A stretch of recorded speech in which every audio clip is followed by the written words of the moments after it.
Um, 20 years ago, in November 1992, Gurmai Nagash delivered the Freedom of the Writer talk as a speech at what was then Officers Club in Asmara, Eritrea, to an audience of Eritrean writers, journalists, and intellectuals.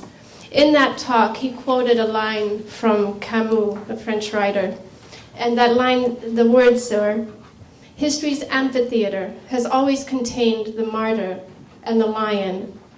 The former relied on eternal consolation, and the latter on raw historical meat. But until now, the artist was always on the sidelines. He used to sing purposely for his own sake, or at best, to encourage the martyr and make the lion forget his appetite. But now, the artist is in the amphitheater." And Camus goes on, "It is not surprising that art should be the enemy marked out by every form of oppression, and it is not surprising that artists and intellectuals should have been the first victims of modern tyrannies, whether of the left or the right. Tyrants know there is in the work of art an emancipatory force, which is mysterious only to those who do not revere it."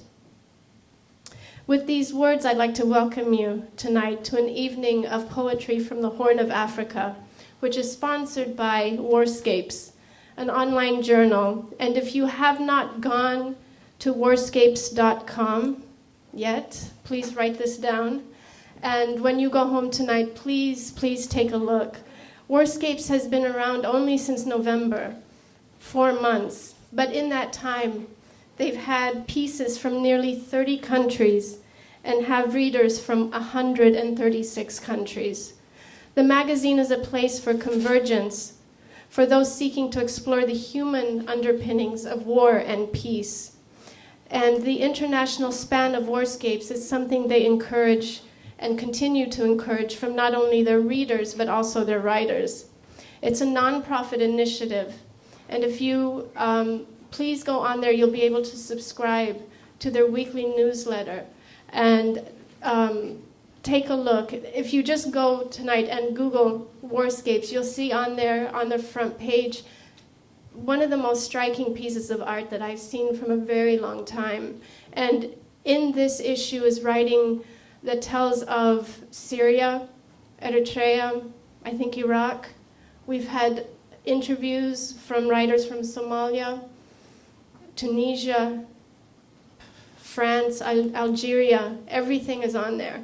I wish that Warscapes existed when I was writing my book.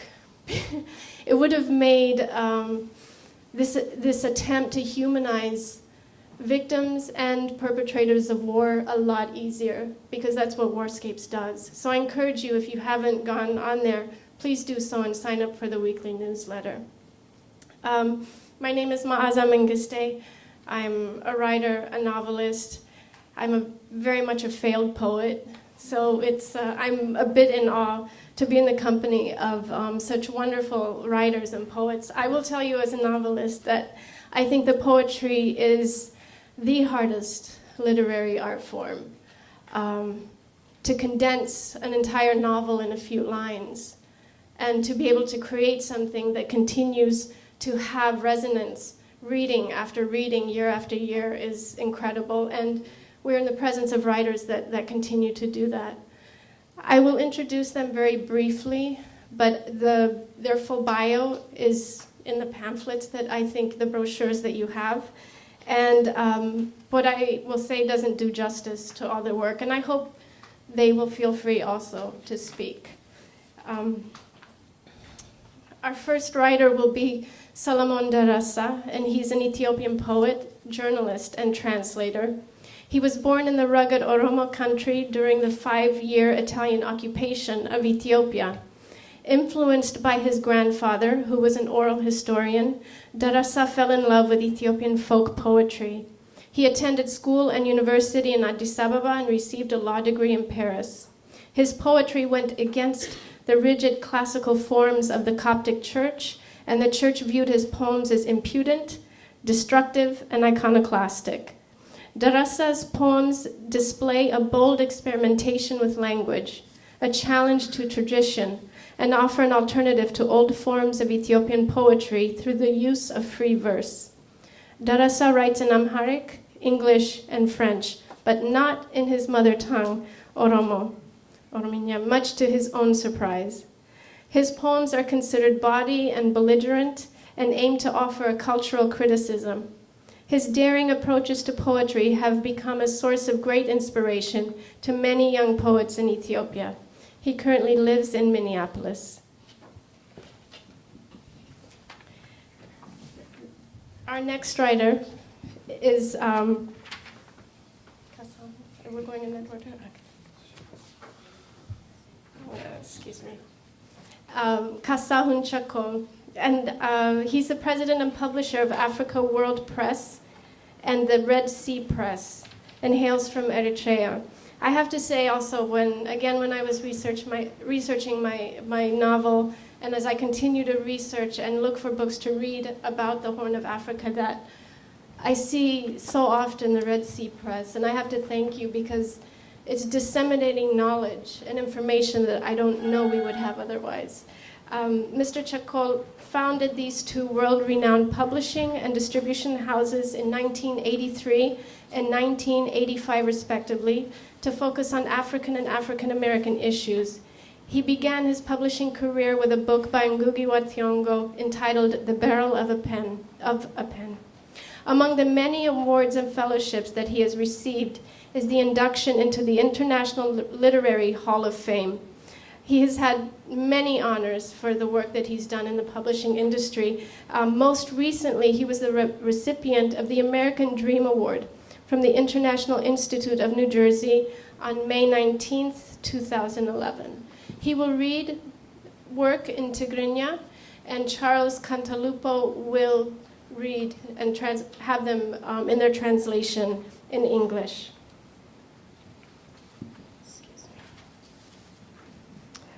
And Charles Cantalupo is a distinguished professor of English and comparative literature and African studies at Penn State University.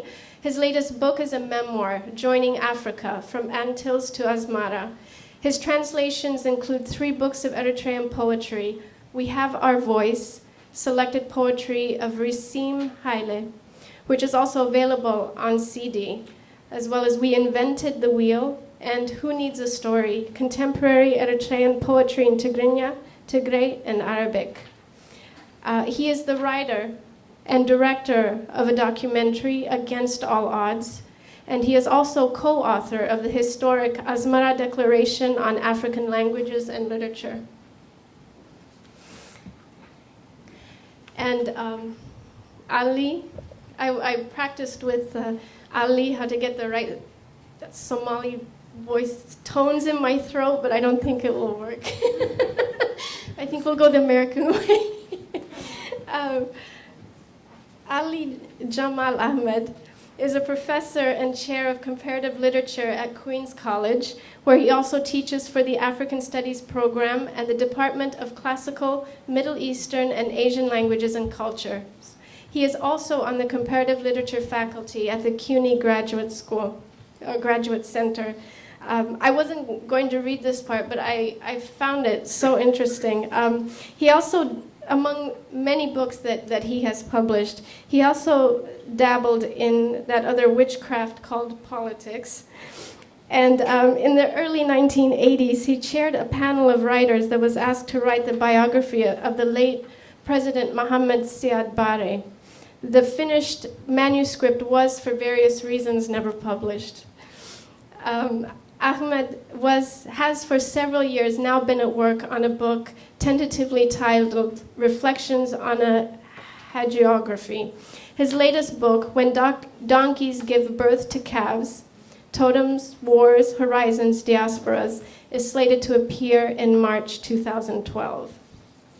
And we have also Anna Moskovakis, is this right? Who is a poet and lives in Brooklyn. She will be introducing Surafel Wondimu and his work, and will also read it for us in its English translation Surafel is in Ethiopia, but we send him our love.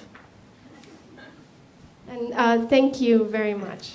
I'm done now. I give the floor to them.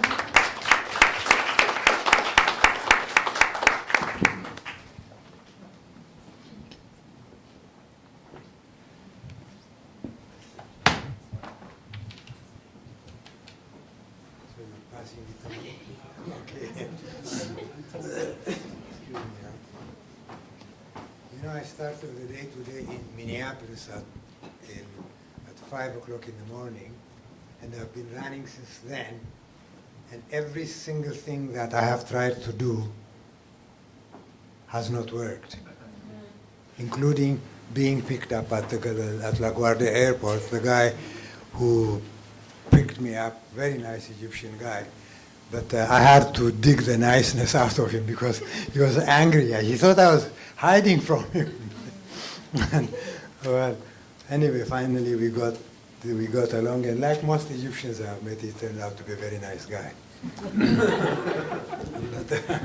But that's how the day has been, and I have to tell you that I hadn't had anything since about coffee. It's about 6 o'clock this morning. So what I did was Bhakti gave me some tidbits here, which I ate, and then I got myself a little bit of false energy, and I did that by getting a glass of scotch, which I haven't really had since I left Ethiopia.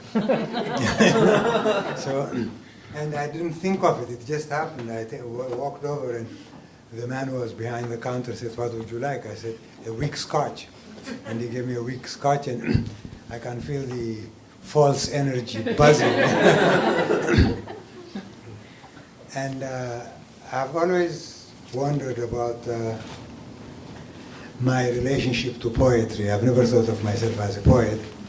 And I was wondering about that yesterday and the day before and today, just, what is this about? Why is poetry foreign to me, and yet people who know me or who have heard of me refer to me as the Ethiopian poet Solomon? Part of it is because I know it doesn't have anything to do with the quality of my poems, whether they're good or bad. I came out in Addis Ababa where the whole nation was writing the same thing they had been writing for 1,000 years, and it's just, it just got to me. I couldn't stand it. So I decided, I wonder what one can do with Amharic if one forgot all this learned stuff and just sat down and wrote. And when the book came out, the earth shook. I mean, not because of what I was saying, but because of what the people who read it and were angry were saying. And my friends would say, "Why don't you answer it? It's insulting you." And so, what am I going to say to him or her? I put a book together and put it in the market, and they bought it and they read it and they didn't like it. I mean, there is nothing to argue with me there.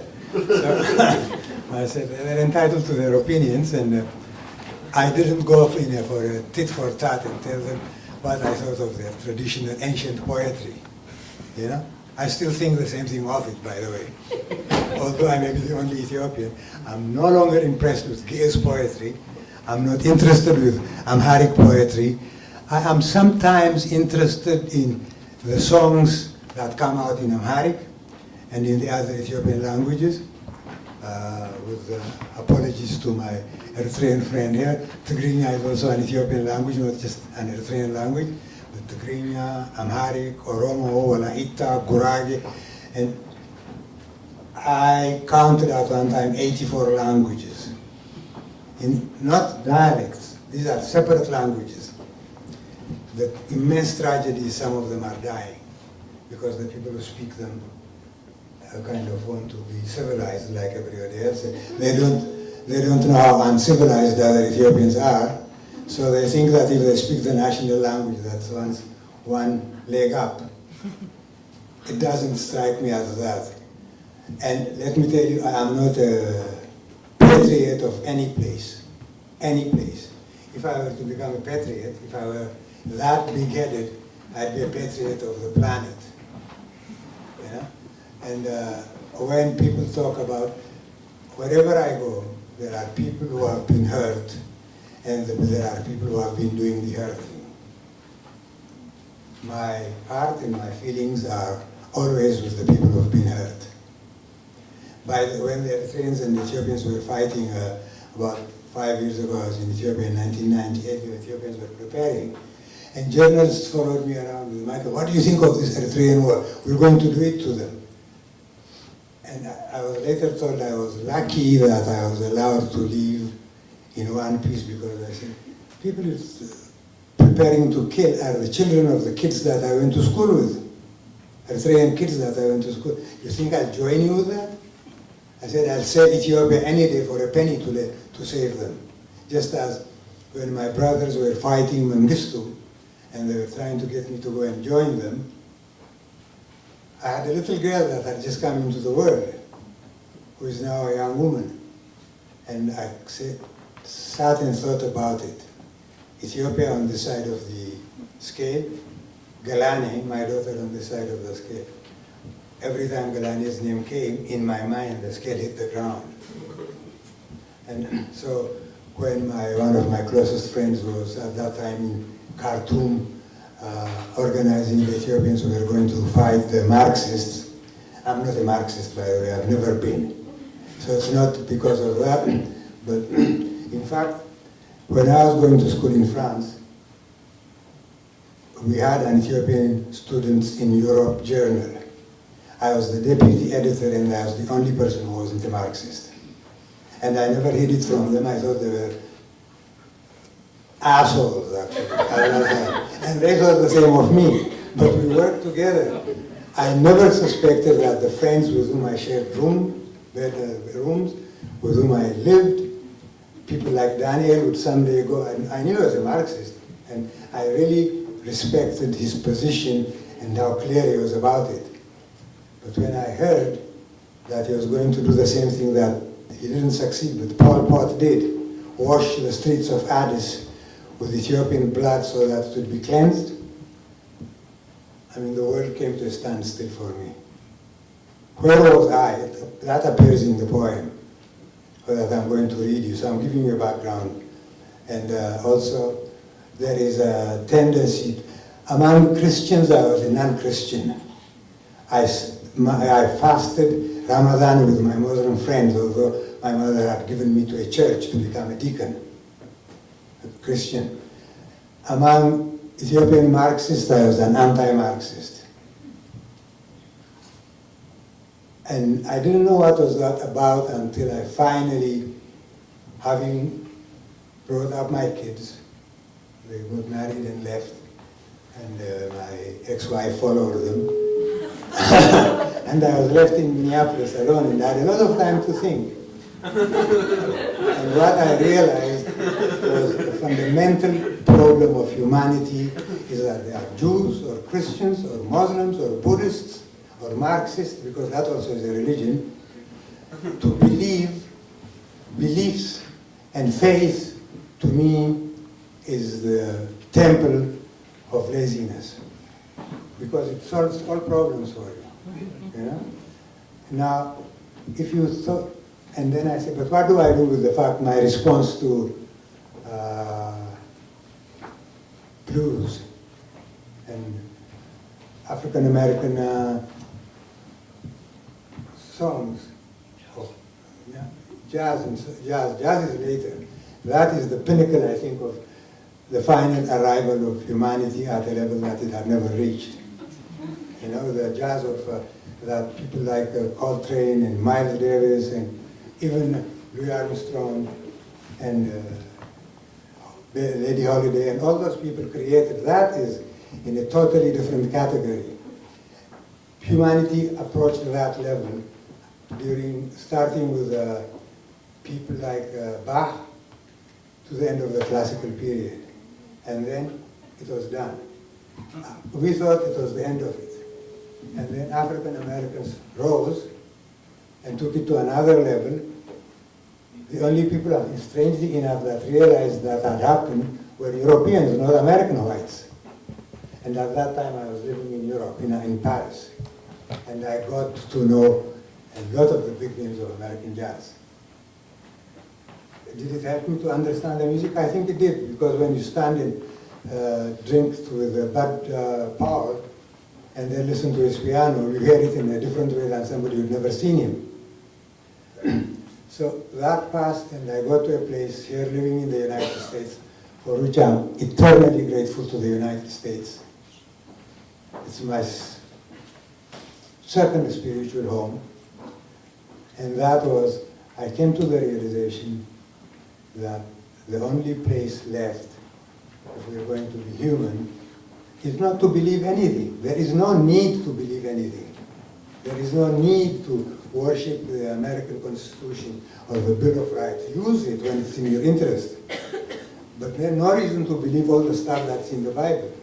And if you are a halfway educated person, the Bible is a very disturbing book. Very disturbing. I read a lot of books to my children when they were young, but as I was reading, I was editing. I did the same thing to the Bible. It's vulgar, it's sexually perverted, it's violent. Now, the only reason I'm not saying the same thing about the Quran is they take it to another level. They might kill me as soon as I walk out of here. It's not that I think better of them. Let me just say I'm a bit more scared of them. And so I am more comfortable saying it about Jews and Christians than about Muslims. I don't want to pretend that I'm going to be converting to Islam anytime soon. And then I really pretty much became a Buddhist. You know? And then it occurred to me, what did the Buddha say about women? I was disappointed. So, with the discovery that he had refused to allow the woman who had nursed him, who brought him up, to become a nun, all desire, all attempt at hero worship permanently died for me. So that's where these poems are coming from. And one of them was first, you published it first, but it's still growing, and I'm reading you what I have here.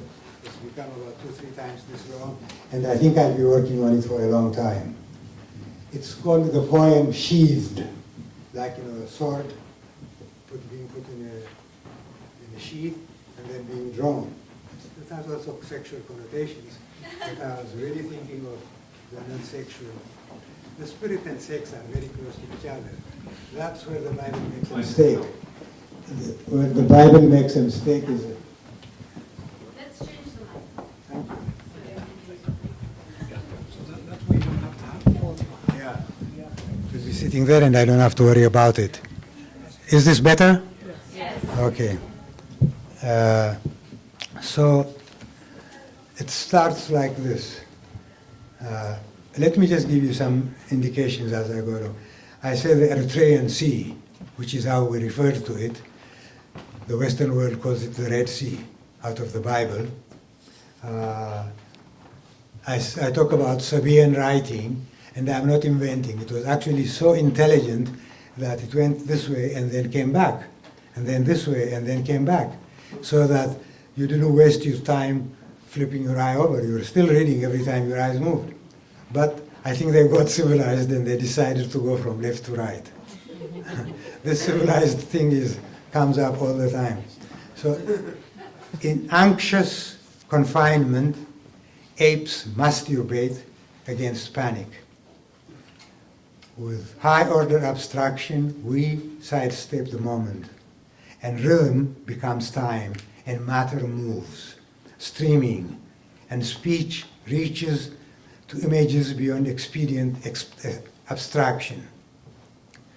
Images and syllable part like the Eritrean Sea.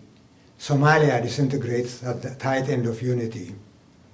The Highlander, eyes shut, chases a cat's tail atonement. Dreamer and dream now live and die lives apart. Prime Sabaean image is gone, the syllabary stays behind, going this way, then that, before deciding on left to right. leeching first on prophetic sleight of hand, then parting waves, then on redemption, here as elsewhere, shorn of compassion. Arcane illusions separate lofty brow from dancing feet. Inbred decorum locks the door to primal mystery.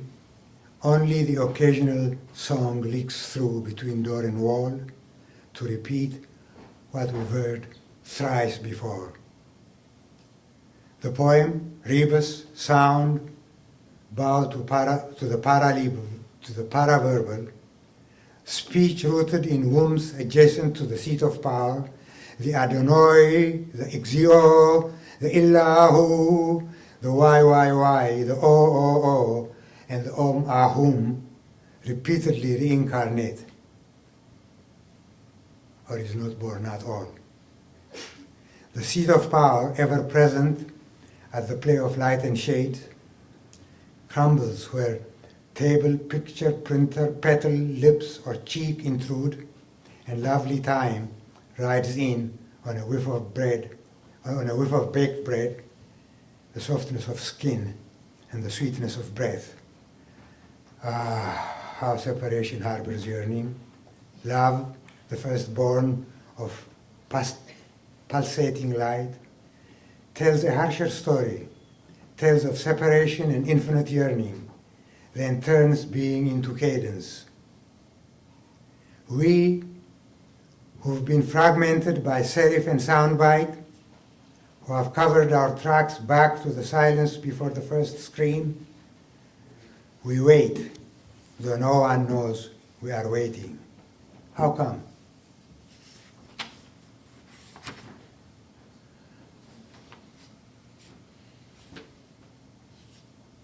Fragmented Amharic, Tigrinya, Somali, Afar, Oromo sounds, and those of the 44 and 44 other tongues. How long pretend that life and death did not trade places, and this the redemptive crucible, and not the crutch point of choices? Store the screams of 24 and 24 tongues staring. How? Mind your syllables. Now, my shattering is organic, marrow deep. Replicate the howl of the torture dungeon, or say no more.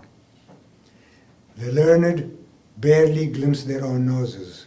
The Deptera, the Mutakalim, the burnt-faced Marxists are proof enough, if proof there need be, extrapolating the future out of a past not worth the inventing, as if the past can be counted upon to count. The past is merely the present limping. It takes more than goodwill to walk backward straight. The past has no dimensions. The past cannot see, cannot hear, barely be seen, barely heard, and heard to grant what we already have. Later is now unlived, half-assed, fantasized, a shadowless, dark alley trick. Would you hire the dead or the misbegotten, even as boundary markers? Time's territorial response to panic, a dog's scattered piss, presence catnapping and coming to in fits and starts? Why else would tectonic plates collide, stars explode, and the acorn leave eternal encapsulation to stand millennia at best? Talk of perverse ego. And the bitch carries yelping litter to turn, when mother and pup will turn to every witch master for love. Panic? So the epistatis begins at this wretched point, and the stink spreads in swells as the heart sinks. Beaches, goddesses and gods, disoriented whales, kings and queens, priests and priestesses, all manner of demons, dictators and controllers and toe-suckers and rulers, and attendance to their divinities and majesties and sanctities, for like the pup, they insist they be taken attended to. Holy shit. All this radiance, all this horror out of panic, and who will deliver us from powers to whom poems are news? This was a line that was in Oromo in the language, the Amharic version. So I put it in French. Et pourtant, la gloire de Dieu n'a pas eu lieu. And yet the glory of God hasn't taken place. That's what the meaning is.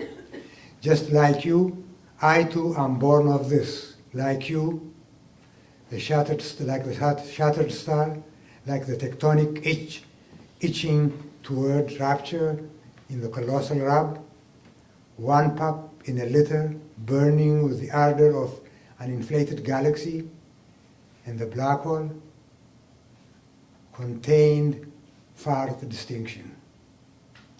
Sheer torque, mere syllabic implosion, reverse rapacity for the mirror that entwines, the yearning for visibility via extension of the neither here nor there of appearance.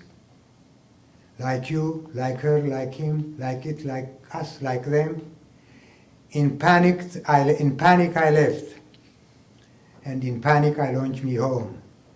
Be it no launching be possible, for the present be already here, impenetrable to aggression, to piety, to yearning, or to seduction. It is hardcore. The saint and the hero are unwelcome here. Their ulterior motives are a given. They lack the blinding speed that curls into immobility, the no mind of the sperm, the ovum's hospitality. The drying river, the crumbling mountains, the sand that rides the wind, the twice 44 tongues of the horn do not recognize them. They speak of ancestral glory and tomorrow's promise of the millennium, unaware that though they utter every name, there will be unuttered names. Always. And tongues of flame will lick again. Words like wetland weed will reach for the sun. The young woman will smile for no reason at all and silently ask, how did all this begin?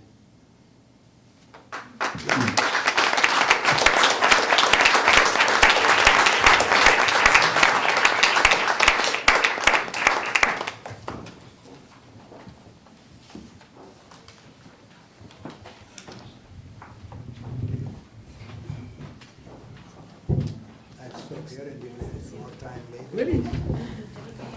Oops. Thank you. Yeah.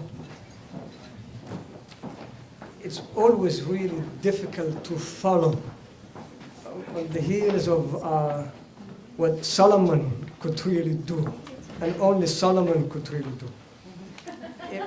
It's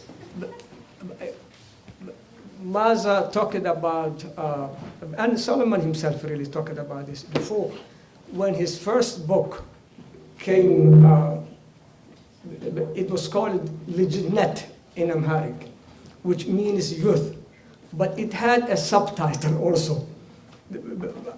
Solomon, you remember the subtitle now? I don't. Yeah. 44 and a half, the tablets you were talking about. Yes. You remember? Yes. Yeah. In Lijnet, in Amharic. Yeah. You were talking about the 44 tablets. And it's really amazing what he was able to accomplish in that poem that, in a way, something I wrote about the book a long time ago, where I referred to basically as he was a precursor. If you are talking about Ethiopian especially Amharic poetry today, Solomon is really the man in the true sense of the word. But now, the poem that he has read now was also published as, because of whom you would remember, in that collection that my good friend, the late Deressa and myself edited. It was called silence is not golden.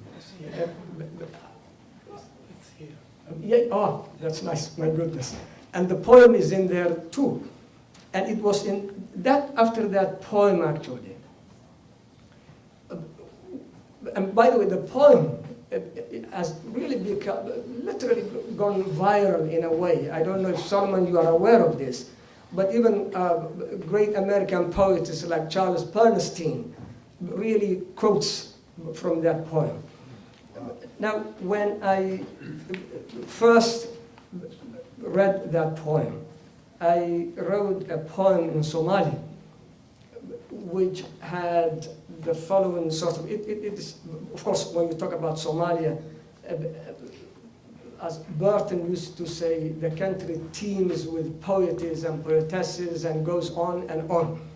In much the same way that, of course, when you talk about the Kinna in Ethiopia, the Daptaras and the, or you talk about the Gitamai and the Gitamai in Tigrinya, it is an amazing place, the Horn of Africa, which has really produced, in a way, and nurtured and nourished poetry in an amazing way. And that in itself really needs some sort of more research at times, the emphasis on poetry.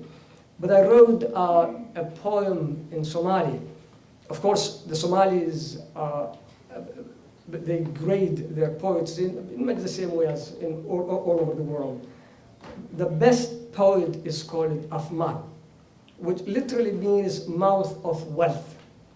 That is the epitome of a good, great poet, in the sense that they are generous, but at the same time also they benefit from their poetry. Not like us, I assume.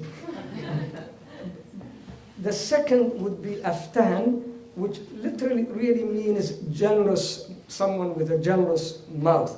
This is a powerful orator. And the third would be one that's not really so good, called Afminshar, mouth, the one whose mouth is like a saw, who really creates discord among people, and you stay away from those sort of poets.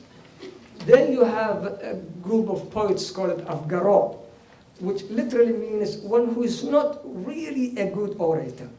You could live without them, you could live with them, because they are unskilled, really, poets. But that's where I consider myself to be. But then we have the Hafidayal, the ones who memorize. And memorization, after all, is really important, as you know. In all the sort of religions that Solomon talked about, it's always absorption really precedes reflection, as you know. You first have to absorb something before you sort of really reflect and analyze. And in that sense, the Hafidayal, the ones who memorize in Somali poetry are really important. Bless him. And there is the Sayyid, one of the great really Somali poets, Sayyid Muhammad Abdullah Hassan, had a memorizer who was called Hussein Irle. And he would always, once the fellow was able to literally learn the poetry by heart. It was really amazing. Now, to come to that poem then, it started with what I was saying, Misa kuwa benta qora, qissa bena labuday, o baqal bayba ahayd, wahabeshu ay mooday, bilacno dhalato, ta'daad looga baxa. Then I try to translate it. But I don't translate my poetry, unfortunately. But again, it was on the heels of that poem, that wonderful poem by Solomon. And here I'll read you, this was published by Kazahun in a book called Fear is a Cow. And the title of the poem now is Bastardized Time. 80 years is a long time to disown time's ingredients ingrained in the woof and warp of our memory. Tattooed memory charting its own myth. Those who learn to walk in its ambulatory pampered by fingers dipped in the viscerals of subdued time, seem scared to venture into the open. As wobbly legs flounder in the deep recesses of time gone, confusing and confusing time present yield adumbrations of time yet unsired. Ululations of women turn to lamentations of widows. Ululations that readily lose their tinge of yesterday. Ululations that easily lost their glee of yesteryear. Like old rags too weak to hold onto the dye, reflections of time's cruel irony. Their transplantation is mediated by wit, rarely eschew the wrath of time. Twice 40 is a long time to wait. For time's hand to undo time's work, yet as ululations lose their primal scream, and old cloth is frayed from every which way, time's work is undone by time.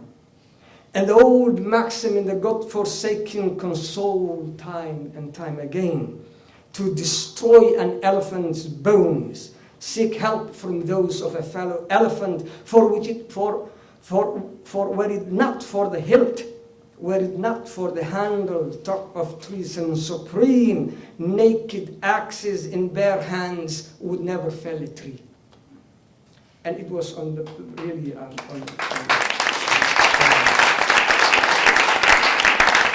Now, I would, if I have a few more minutes, perhaps, I would sort of, thank you, Bhakti. The Maaza talked about the new book, my new book, which Kazahun is publishing, which is called When Donkeys Give Birth to Cabs, Totems, Wars, Horizons, Diasporas. And I'll read you some from that book. The first one is called Atmospheric Spiritus. And these poems were first published by Warscapes, actually. And interestingly, by the way, you sent me, I think, Bhakti, it was translated into Portuguese, the poem, by a person that I don't really know. The poem is dedicated to the Somali great writer Nuruddin Farah, one of the great writers, not only in Africa, but literally, really, he's a great, great writer. It's called Atmospheric Spirits. In my hometown, the dead still exact revenge from the grave. The receptacles of the dead are the living dead who already straddle two worlds. Do the parched remains of a scuttled idea refurbish a tale mangled by time and reduce it to ashes? Let cinders tell our story. This one is called The Crest of Time. And again, I sort of really go back to these Somali poems that I use. There is one of my favorite Somali poems by a man called Ghamman Bulhan. And Ghamman was a 19th century poet, really. And he had an amazing poem where he says, Badida nimba kula deidei dana kabadane.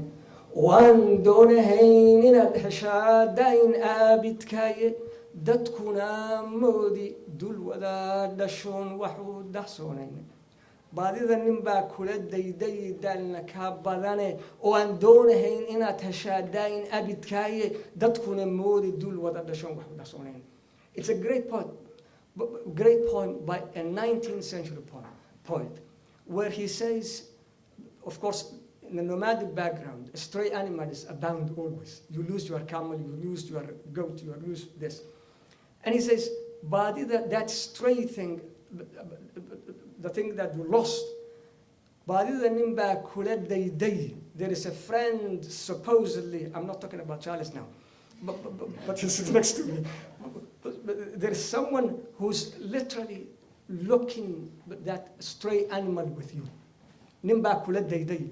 Not only looking for it, but he's really doing more than you are willing to do. He's so sincere about it.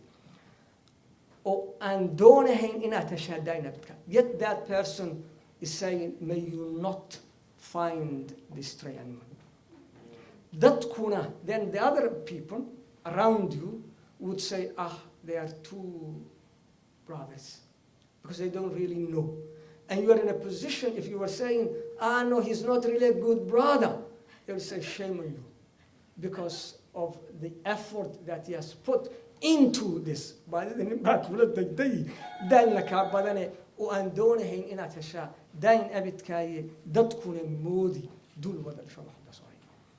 Now, here is a poem. It's also in when donkeys give birth to calves.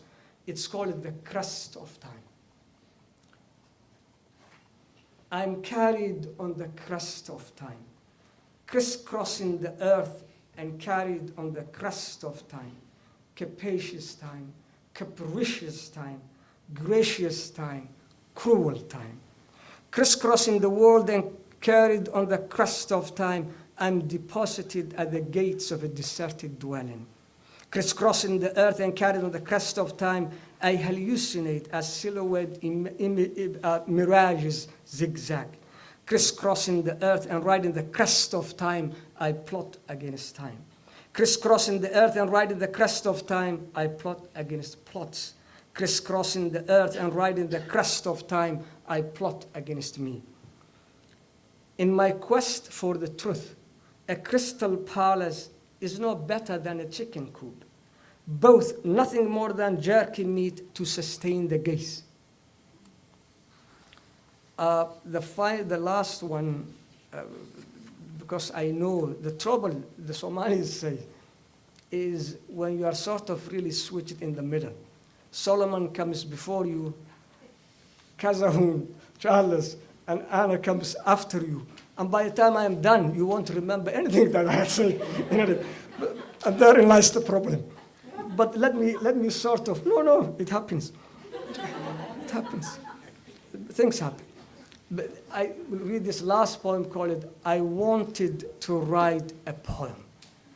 I wanted to write a poem on time and space, continuity and conflict, how all fours are manipulated, how strings are loosened, how bonds are arranged and rearranged, how time flies taking with it all that is, how bones become brittle and edifices lose their moorings, and how the sun still rises in the east. Thank you.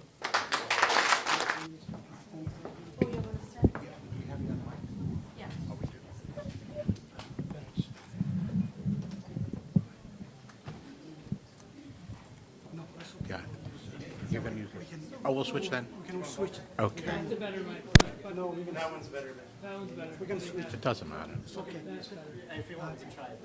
No? No, it's okay. Okay. Okay? Yes? Maaza and Solomon and Kasun and Ali and Anna and all of you here. I came to Carthage from the other direction, Veni Carthagenum, from Rome, back to Rome's Rome. I wrestled the devil to a draw and won. I had more than the need of a god and moved on. Newark, Cairo, Trenton, Dakar, Asmara, home. I came to Carthage from the other direction. The journey provided interpretation. Connection made both sides of the poem. I wrestled the devil to a draw and won. A beam in an old house had a medallion I had carved in a dream out of Red Sea foam. I came to Carthage, but from the other direction. Local marble, corn, spring-like sun, a safe city, and a hilltop where a camel roams. I wrestled the devil to a draw and won. All these Bethlehems so full of passion. Why had I lived so long in a catacomb? I came to Carthage from the other direction. I wrestled the devil to a draw and won. tree, ancient, gripped in granite to perform pure mass. Vast sycamore in the fields where spots with no grass mean walls lie underneath. And where I have kneeled, I tell you my loves and fears, because the names come from here.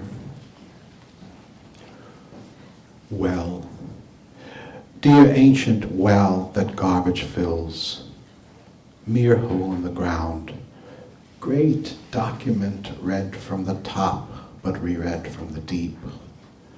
I follow the way you held water, now gone, but spelled in the sand leading back to life still the same at the Safra Dam. Girl, boy, water, jug, dip, carry, word, and stone. The I am without the fire. Get me, joining, poetry. Granite and sycamore join up the trunk and down to the loins. Children laugh and climb the hard soft seam like verba and race. They rhyme. From limb to limb, blossom, fruit, green leaves, and dry continually go round the tree.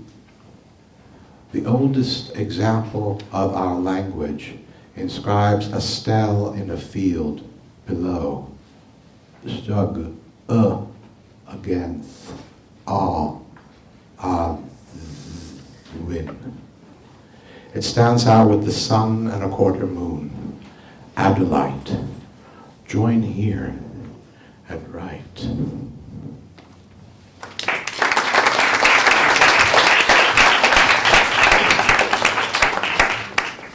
Allow me, please, to introduce Kasun Chakol, who you have heard about, but who really takes, or has to take the blame for my being here. I guess it was early in the 90s. I was going to a conference in Israel on African languages, and it was called Beyond the Land of Cush. So I was going, and I told Kasun, and he said, oh, well, you're going to be in my neighborhood. Why don't you go further a little bit and go to Eritrea? I really didn't know then that he was basically saying, why don't you go to the land of Cush? And this was not a road taken or a road not taken, but this was a change in direction for me. And as Maaza pointed out, for legion of writers and for probably tons of books, Kasun has done more for African literature than anyone I know. Anyone. So I'm really glad that he will be here and read some Tigrinya while I read the translations. Okay, great. So we're going to switch mics. Which one do you want to start with? All right. Okay, so we just need that other mic if it's around. You do need it. Yeah, we will need it if you have it. We can always alternate. That's okay. You want to read the English first? That's what we do. Let's do that. Is it on? No, no. Good.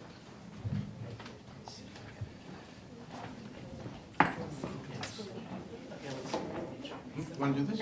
Okay. Oh, why don't we just okay, we're just going to shift it back and forth now. We're totally fickle. We're hopeless. I think it is better. Yes? Okay. We're going to read some poems by Rusum Haile. And what can I say? Oh, I'll just say what Rusum Haile used to say. Because I used to read in English, and then he would read in Tigrinya. And after I would read in English, he would always say, what you're going to find out tonight, it's always better in the Tigrinya. So, with that, foreign aid. Beg. I give. Beg. I give some more. So why insult me for giving? You make me beg.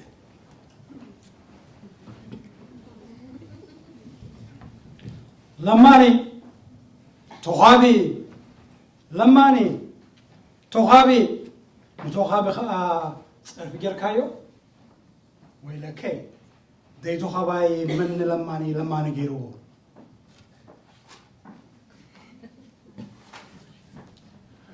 Ova, Signora. I mean, Cantalupo, I had to give this one. Ova, Signora. When the Italians occupied Asmara, we saved a few chickens in the old District 4. They got fat on the cheap barley, so we weren't totally poor. We sold their eggs white as fine plaster. Ova, Signora, till our throats were sore.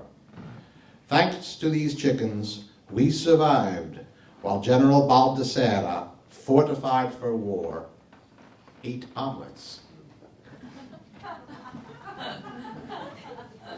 You've got to understand that in Eritrea, we couldn't afford to eat our chickens. They were very rare items. Essentially, you go around selling them to the Italians. Ova is the only language we know. It means eggs. So you go around saying ova to the Italians buy it and otherwise we survive because we sell the ova. Here it is. Ova, signora. Ova.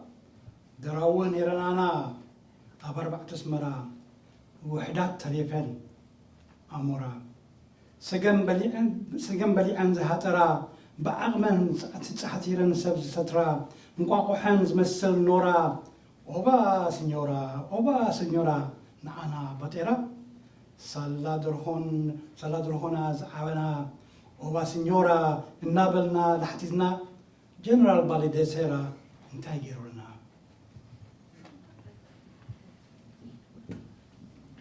Voice. Speech online can set you free. It lights my voice on a screen like the sun. Voice. The net sets me free to think in poetry that the sad will rejoice, the weeping will laugh, in the news like food and drink, in the dark with a candle to think. Sisters, brothers, citizens, drums, ezum, ebum, voice. We share the screen like the sun, and our freedom of speech reads the poetry in thought. Thank you. Small intro. In the Horn of Africa, there are about 5 countries, and they're essentially cousins. You can start from the Sudan, you end up in Somalia. They're all related. But like all relations, they love a lot and they fight a lot. This is the nature of relations, right? So if you go to our Horn of Africa, we fight because we love. We love and then we fight. So the high is very important, voice. The voice we never had. And Rosom is a political poet. He's an activist poet. And he put it in this beautiful poem that says, now we have our voice. We can speak for ourselves. Because for centuries, every bandit from all over the world, from Bruce to what have you, have written about us and talked about us. But now we have our own voice.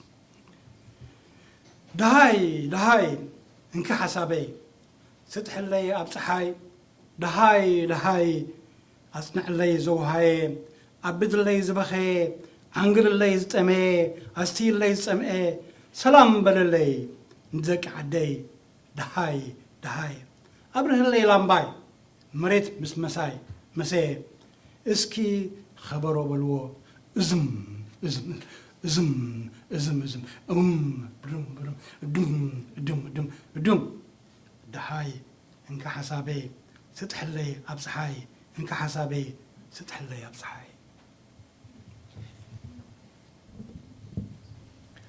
Our language. If anyone, by the way, spots a mistake in this poem, please don't say it, okay? It's a translation problem. Our language. Welcome to our language. Taste the sauce with spicy melted butter, berbere pepper, and sea salt. The bones are big, not only for the flavor, but take them like communion.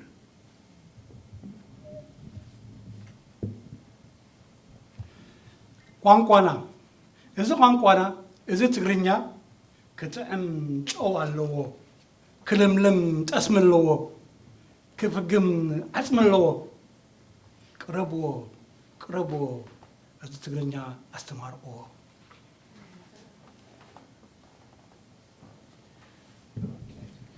We're going to read just a couple poems from Rusum's second book, We Invented the Wheel. And on this poem, we're going to reverse the order. It's called Whose Daughter? This poem is called Walmen Iya, Whose Daughter. It's a bit of a romantic poem. And it says, وجهها سبحة أنت زي رأخوكوا رأسي حمم جزء قرسي جزء قرسن فرقان جزء مساحن فرقان جزء درار فرقان مسألة لخو تقان بخن فري تسلخو ملحسي لحس لبي تركس نفسي ملس حنسا وقعي أجوزا أنصفنا أبجزانا هتان بون النابلنا حنسا بدونا أبانكو تتجعنا نرخب تراي زجبرنا جرنا.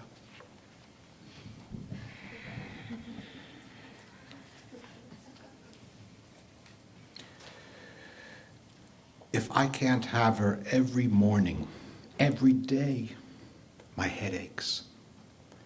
I take her at breakfast and after breakfast. I want her at lunch and after lunch. I need her at dinner and after dinner. She slides through my lips and licks my tongue. She makes me a man down to my core. Burning incense, I take her leisurely on my sheepskin at home. If I need her really bad, any bar we're in will do. And I take her standing up. Whose daughter would do this? Kiss after kiss after kiss, all day and all night long? What? Is such behavior wrong? Look in your pot on the fire. I'll tell you her name. Coffee.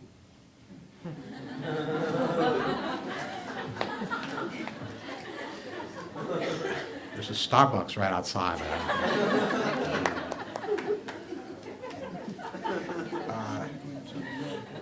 Should we go to scholars or just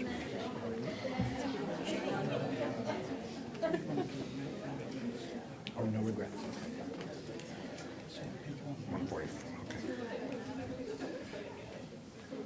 We'll go back to the better order on this one, in more ways than one. No regrets. It's a very political poem, too, by Rusum Haile. Forget Eden. Forget Eden. We're not going back. Adam and Eve had no regrets. Good riddance, she said. So we were fed. He treated us like animals. Adam I love you. I love you too, he said. Nothing beats bread baked with your sweat. Forget Eden. We're not going back. Adam and Eve had no regrets. Like I said, Rossum is a highly intellectual political figure. And here he was reflecting on questions of religion, of culture, and of identity. These are the points that Solomon was mentioning. In the Horn of Africa, we originated all the problems that you face today in the world. We created Christianity.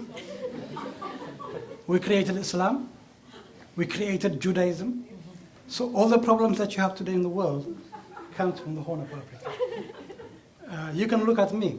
I am by birth of a Christian Highlander, and I am an Oromo Muslim Wolleye, and I am a Jew from Gondar. All these mixtures. The good thing about me is, like Solomon, I gave away all of them. So, this says, አይተጣዓሱን, no regrets. አዳምን ሔዋንን ገነት አይተመልሱን, አይተጣዓሱን። አዳም ሐወይ እንቋዕ ተረፈና፣ ዝሃብና ንቀበል እንስሳ ዲና። ሔዋን ሃብተይ ዝወሰኹሉ እንተሎ ዝረሃፅኩሉ እንጀራ ዝመስልዎ ዘሎ። አዳምን ሔዋንን ገነት አይተመልሱን፣ አይተመልሱን፣ አይተጣዓሱን።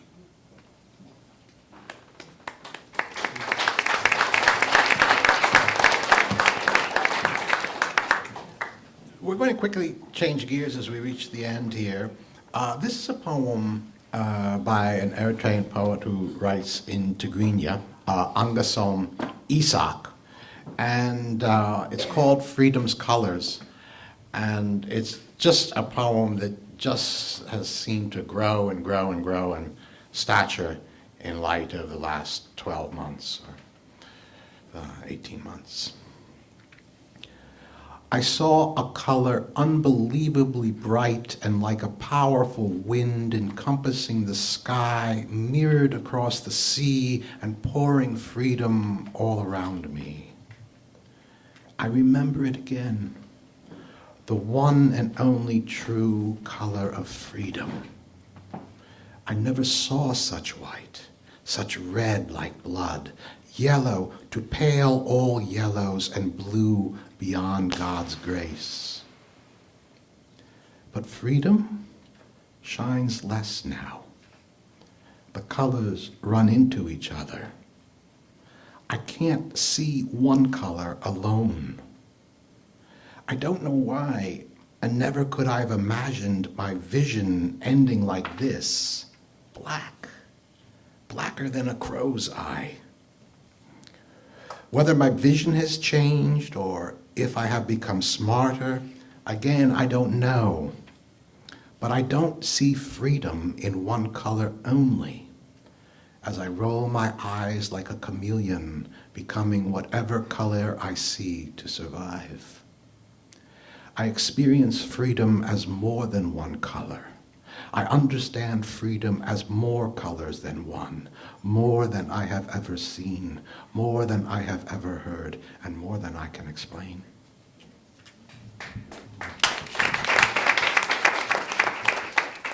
As Charles said, this is a very forceful poetry.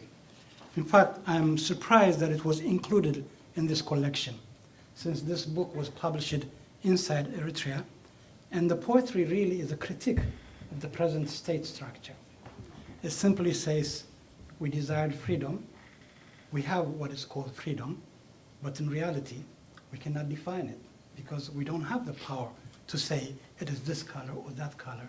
It's already predefined. Okay, so this writer is challenging the system and says, so I don't see freedom in your color, in your eyes, in the vision that you have.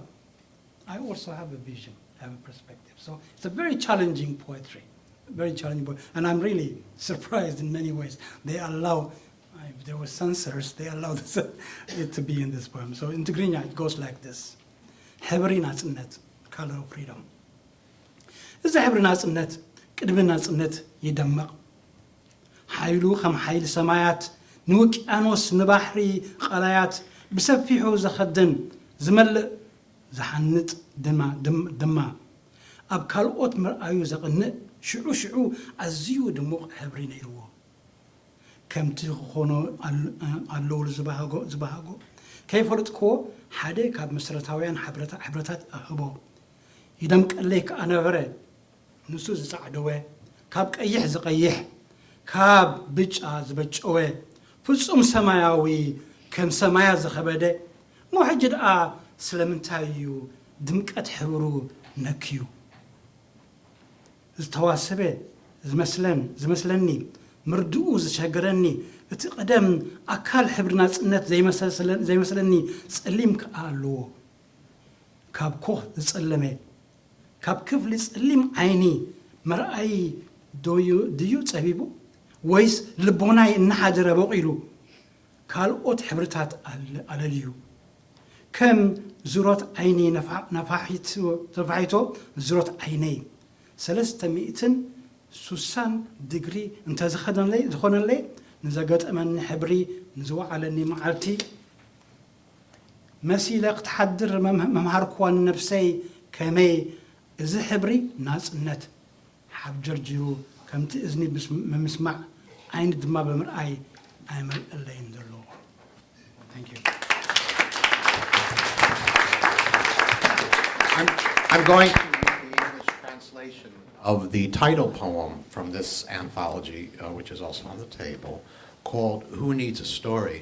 And I would just like to pause here to praise my co-translator with this book, who has already been mentioned, Gurmai Nagash, who couldn't be here tonight due to a family crisis, but certainly sends his love and wishes he was here. And this poem, it just echoes, Solomon, from one of the first things you said, and that was here and here, and it's just in the hearts in this room. Who needs a story? I needed a story and asked myself all day, what can I write? It kept me awake all night. What do I have to say? I emptied so many words and ideas out of my brain, it would have floated away if not tied to my heart. But now I needed art. Paper and pen in hand. Tomorrow I would start. But wait, what is this all about? Do I really need a story? All this time and hard work, for what? I hate myself for thinking this. I already have a story that nobody knows, and it's great. I am the story.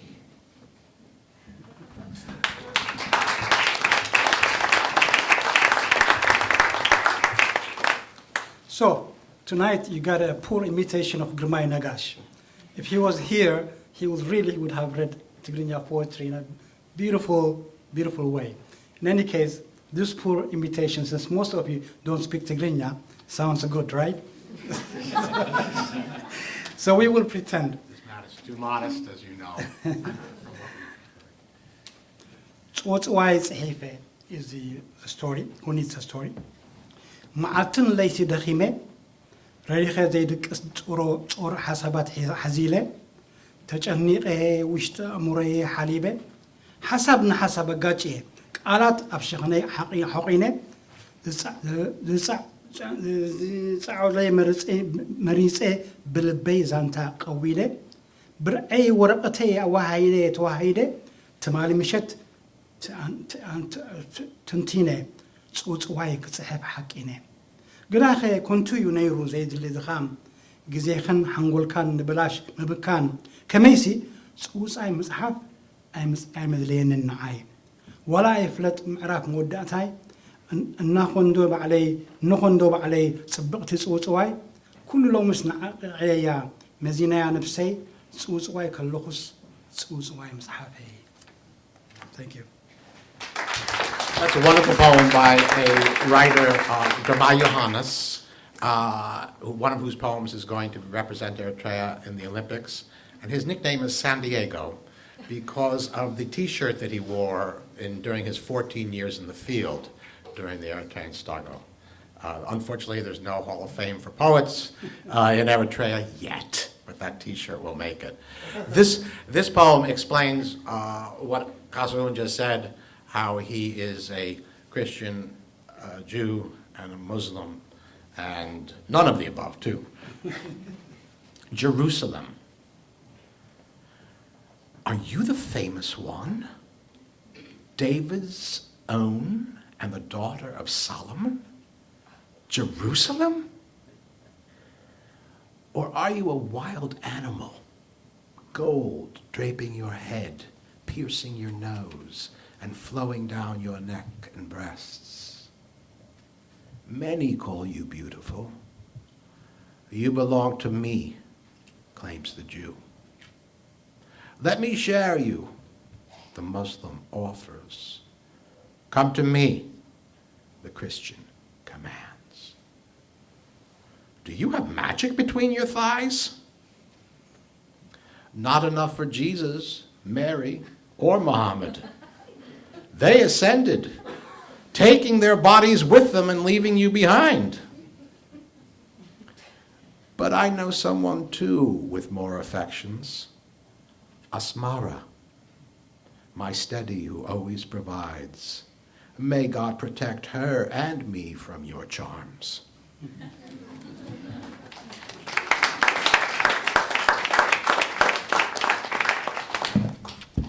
የሩሳሌም ንስኺ ደኺ የሩሳሌም ዝብሉኺ ጓል ሰለሞን ጓል ዳዊት ዝብሉኺ ኣነስ ጓለይ ጓል ኣራዊት ብበልኩኺ ተሸሊምኪ ወርቂ ኣብ ርእስኺ ወርቂ ኣብ ክሳድኪ ወርቂ ኣፍንጫኺ ወርቂ ኣፍ ልብኺ ብርቕርቕ ውርቕርቕ ኢልኪ እምበር ካብ መን ትፅብቕ ነርኪ እፈልጦየ ብዙሓት እዮም ንዓይ ዝብሉኺ እቶም ኣይሁድ ይደልዩኺ ክብእቱኺ እቶም ኣስላም ይደልዩኺ ክመቕሉኺ እቶም ክርስቲያን ይደልዩኺ ክሰብኩኺ ኣቲ ሰለፍክ እንታይ ቀቢርክላ ኢኺ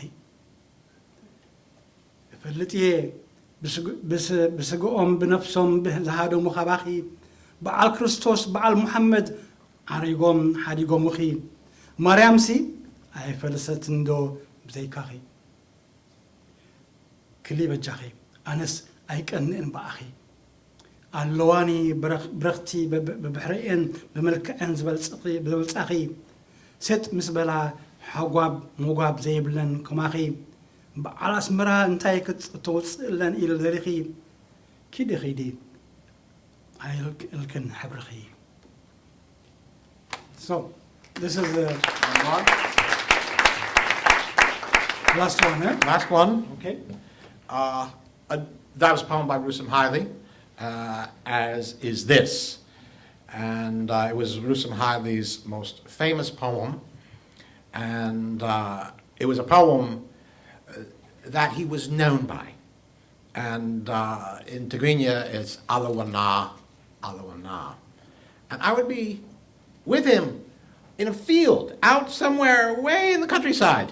And we'd see a little kid, and Rusum would stick his head out the window, and the kid would go, Alawana, Alawana.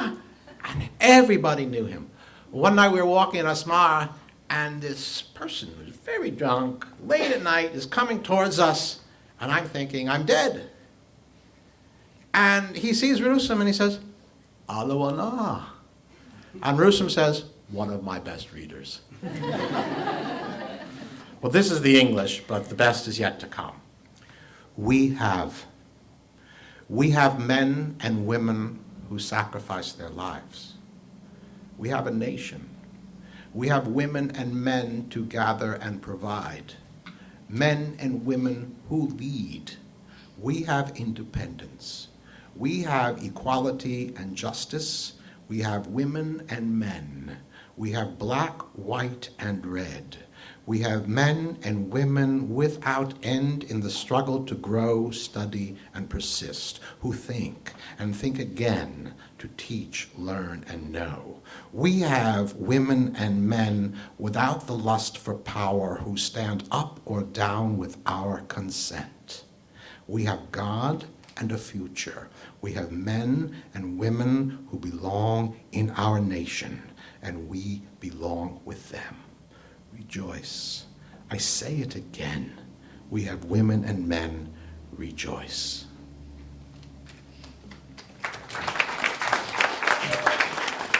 This is Rusom Haile's most controversial, but also most beloved poem. I think the politicians didn't like it, but the people in the street, they loved it. So everywhere he goes, they will recite it orally. And in fact, the first time Charles and I met him through Zemhret, this poet was reading this poem. And we said immediately, who is this guy? We've got to know him, right?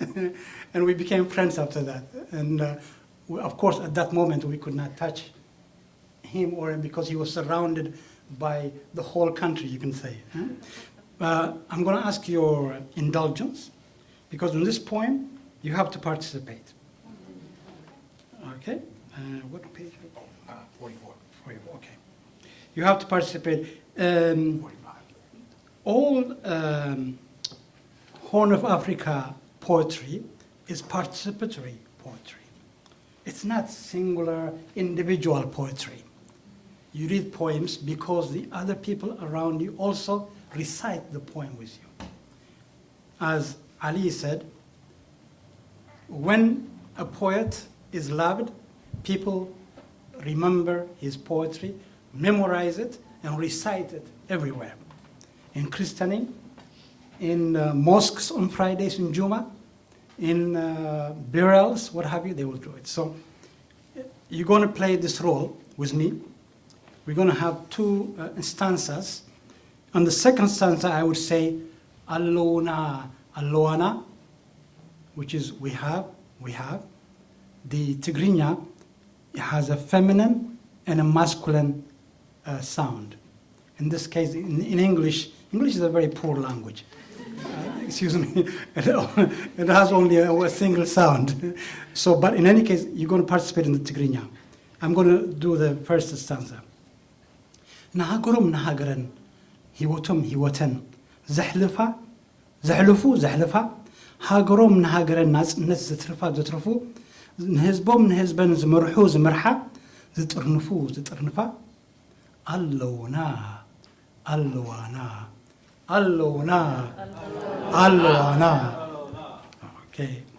ፍትሕን ንፍርድን ዝውንጨፋ ዝወናጨፋ ሌላን ጎሌላን ዝጽይፋ ዘይብሉን ዘይብላን ቀይሑ ቀይሓ ሓርፊፋ ኣለዋና ንሃገር ከማዕብላ ዝጻደፋ ንመጻኢን ዝሓስባ ዝፈልሰፋ ዘምህሩ ዘምህራ ዘንብቡ ዘንብባ ዝጽሕፋ ኣለዋና ብፈቃድና ዝሰለፋ ብፈቃድና ዝግለፋ ንስልጣን ዘይሃርፋ ኣለዋና ናይ እግዚአብሔር ንእግዚአብሔር ናይ ብሔር ንብሔር ዝገድፋ ኣለዋና ክሓልፈልና እዩ ክሓልፈልና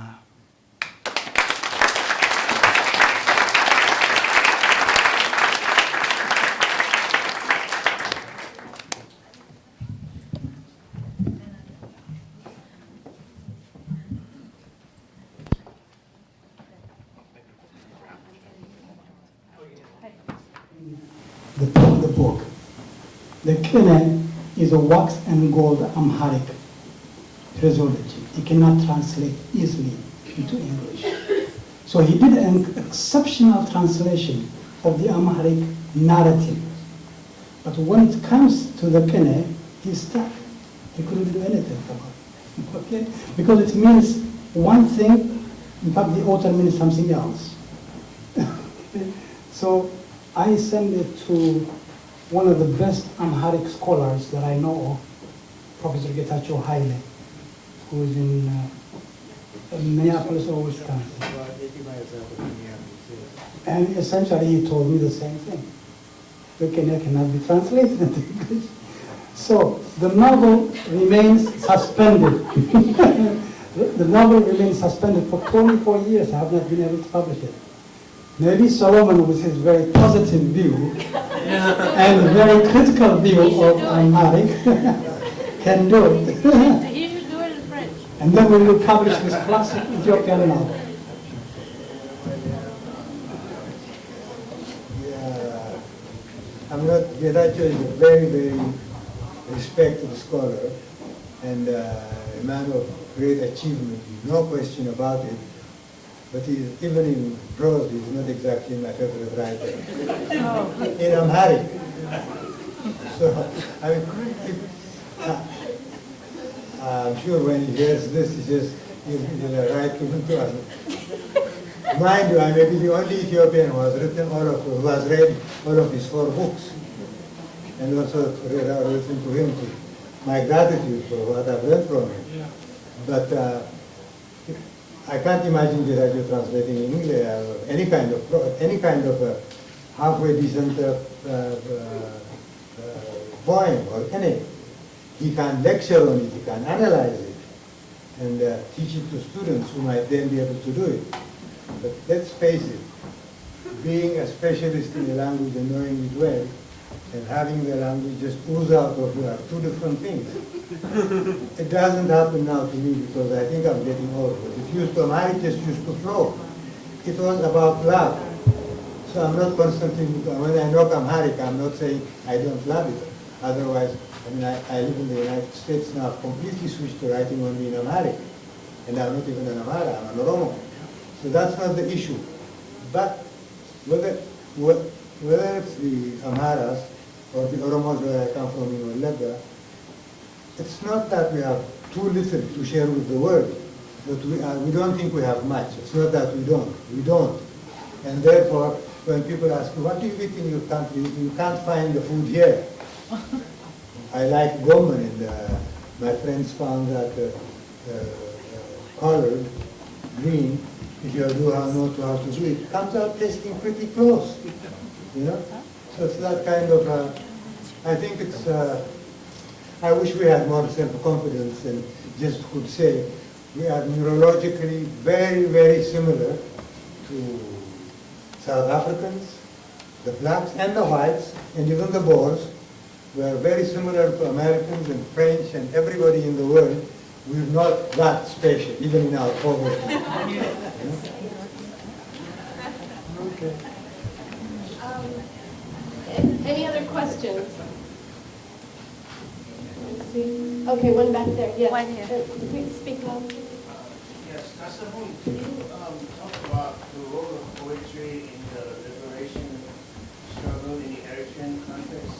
Can you talk about, I'm curious to know if there were some fighter poets, like some of the most famous ones, and how they use poetry in the Eritrean context. Thank you, Mohammed. In the 30 years of Eritrean struggle, quite a bit of literary work was achieved. I have 2 contrasting points.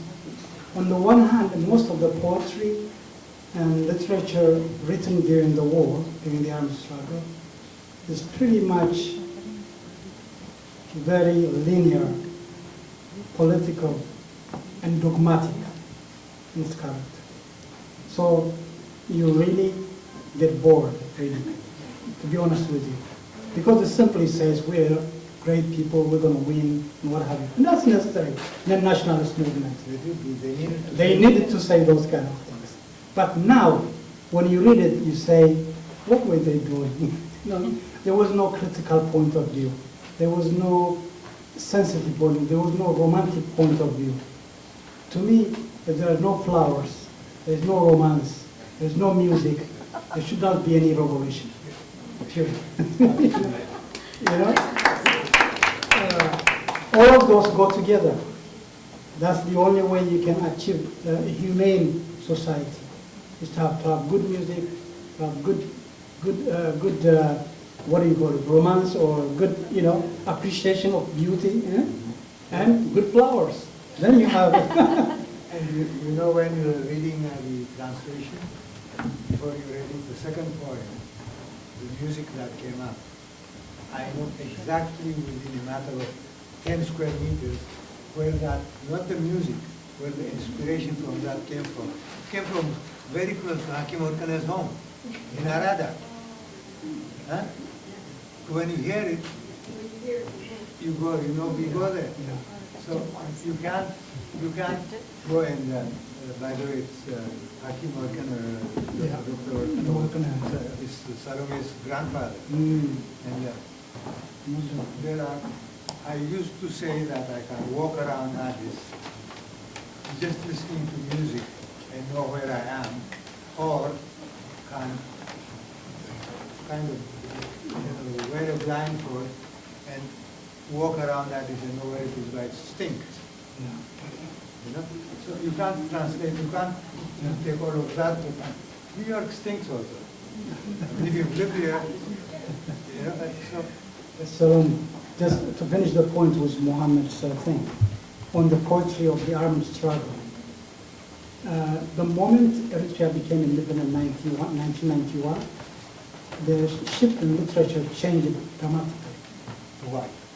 To more humane, to more challenging, to more flowery, to more romantic poetry.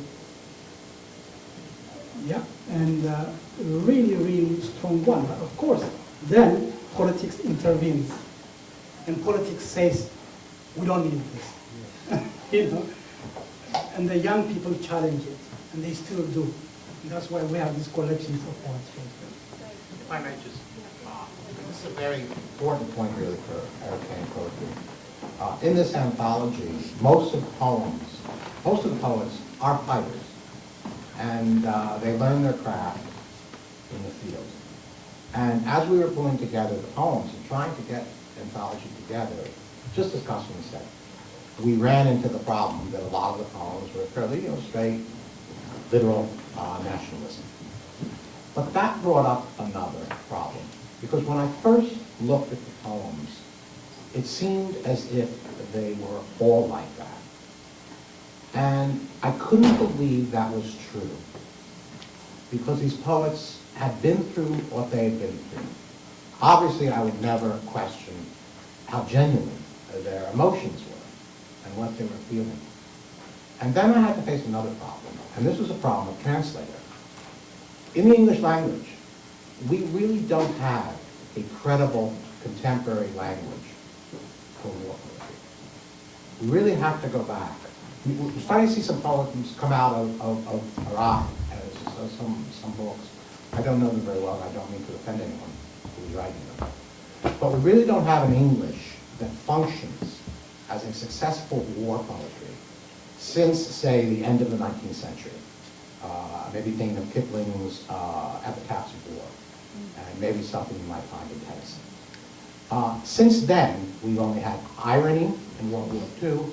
We've had just this kind of criticism of the scabrous kind of events that happened in Vietnam.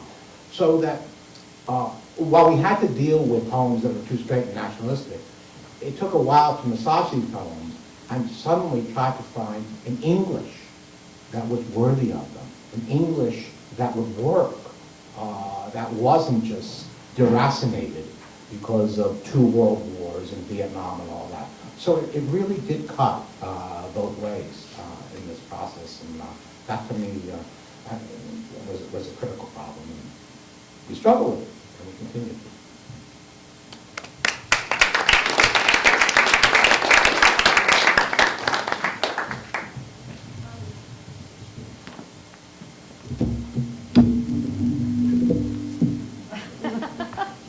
Usually, I'm no short one. thank the writers, the poets here, the readers. It was absolutely really a touching moment for me to be here and listen to this exchange of ideas. I thank the audience. Thank you so much on behalf of Wordscapes for coming out. And could we just give them another round of applause?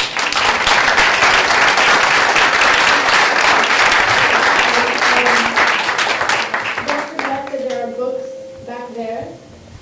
And we don't want to buy from Amazon, right? We'll buy directly from the publisher.